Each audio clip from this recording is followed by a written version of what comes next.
أعوذ بالله من الشيطان الرجيم بسم الله الرحمن الرحيم അസ്സലാമു അലൈക്കും വറഹ്മത്തുള്ളാഹ്.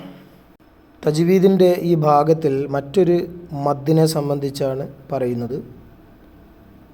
അത് മദ്ദുൽ ലാസിം, നിർബന്ധമായി നീട്ടേണ്ട 6 ഹർക്കത്ത് നീട്ടേണ്ട മദ്ദുകളിൽപ്പെട്ടത് തന്നെയാണത്. ഇതിനു മുമ്പ് മദ്ദുൽ മുസക്കലിനെ സംബന്ധിച്ച് പറഞ്ഞിരുന്നു. ഇവിടെ മുഖഫഫിനെ സംബന്ധിച്ചാണ് പറയുന്നത്. ഒരു വാക്കിൽ മദ് അക്ഷരങ്ങൾക്ക് ശേഷം, അതായത് അലിഫ് വാവ് യ നീട്ടാനുള്ള അക്ഷരങ്ങൾ, അതിനുശേഷം സുക്കൂൻ വരികയാണെങ്കിൽ ആ മദ്ദക്ഷരങ്ങളെ 6 ഹർക്കത്ത് നിർബന്ധമായും നീട്ടി വായിക്കണം.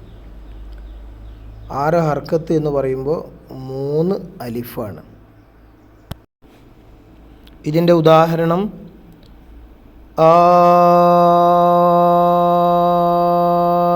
ആന വഖദ് അസൈത. വിശുദ്ധ ഖുർആനിലെ ചില അധ്യായങ്ങളുടെ മുമ്പിൽ ചില അക്ഷരങ്ങൾ, മുഖത്താത്ത് ചില അക്ഷരങ്ങൾ മാത്രം വരുന്നുണ്ട്. ഈ അക്ഷരങ്ങളെ, അതല്ല ഇനി നമ്മൾ അറബി അക്ഷരങ്ങളെ പറ്റി പറയുകയാണെങ്കിലും നീട്ടിയിട്ടാണ് നമ്മൾ പറയുന്നത്. അത് ഈ നിയമത്തിൻ്റെ അടിസ്ഥാനത്തിലാണ്. ഉദാഹരണത്തിന് സ്വാ എന്നുള്ളത് സ്വാ ഫത്തഹ് അലിഫ്, അവിടെ സ്വാ നീട്ടുന്നുണ്ട്, ഉറൂഫിൽ മദ്ദ വരുന്നുണ്ട്. പിന്നെ സ്വാദ് സുക്കൂനാണ്, ഒറ്റ വാക്കാണ്. അതുകൊണ്ടാണ് ഉറൂഫുൽ മദ്ദയ്ക്ക് ശേഷം നീട്ടാൻ വരുമ്പോൾ, ഒറ്റ വാക്കിലായിട്ട് വരുമ്പോൾ അവിടെ 6 ഹർക്കത്ത് നീട്ടി നമ്മൾ പറയുന്നത്. സ്വാദ്, ഹമീം,